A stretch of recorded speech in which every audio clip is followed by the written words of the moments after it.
आपन करनी अपने आगे आवे, फिर काहे दूसरा के दोषी बनावे।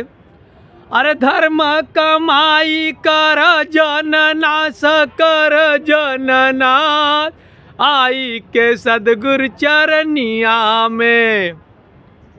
मत हो खा उदास मत हो खा उदास, आई के सदगुरु चरनिया में।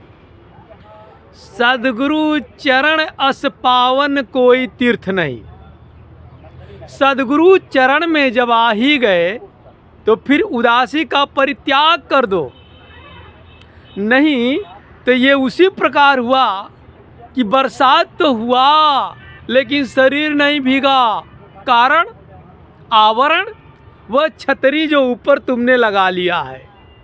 जब अहंकार का छतरी, घमंड का छतरी, जाति विशेष का छतरी, जब वो अभिमान रूपी छतरी का आवरण तुम्हारे पास रहेगा तो सद्गुरु का कृपा वर्षित होगा। अरे प्रवचन में सत्संग में सबके ऊपर वह दया कृपा बरसती है, लेकिन हर कोई नहीं पाता है।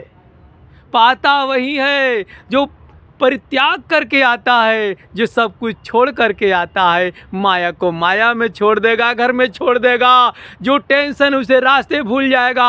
अरे जब सत्संग में आ जाएगा, प्रवचन स्थल के पास पहुंच जाएगा, संत महात्माओं के पास पहुंच जाएगा, तो उसे अपने अहंकार का परित्याग तो कर ही देना चाहिए।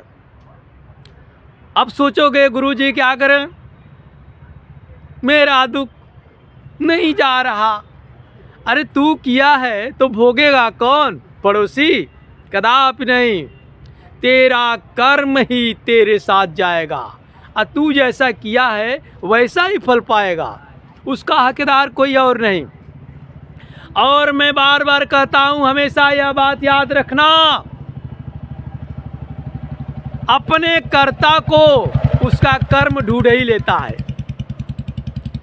कर्म हमेशा कर्ता को ढूंढ लेता है। जैसा कर्म किया है प्यारे, पाप कर्म किया है तो पाप फल ही मिलेगा। जिस प्रकार गाय का बछड़ा हजारों लाखों के भीड़ में अपने माँ को ढूंढ लेता है, माँ का ही दूध पीने जाता है वह बच्चा, उसी प्रकार कर्म हमेशा कर्ता को ढूंढ लेता है। सत्कर्म करो, सत्कर्म करो, सत्य का आरोपण करो, सत्संग करो, प्रवचन में जाओ, संतों महात्माओं के बात को सुनो भी और उसे फॉलो भी करो। अनुसरण जब तक नहीं करोगे तब तक शरण नहीं मिलेगा परमात्मा भगवान का। अनुसरण आवश्यक है, अनुसरण है ना। सद्गुरु शरणम गच्छामि, यूं ही नहीं कहा गया है। सद्गुरु ही है जो आपको अंधकार से निकालेगा, ये नहीं कि सिर्फ बताएगा। बताने का काम तो गुरु करते हैं, सद्गुरु तो पकड़ करके बाँह पहुँचाते हैं, निकालते हैं। सद्गुरु करो।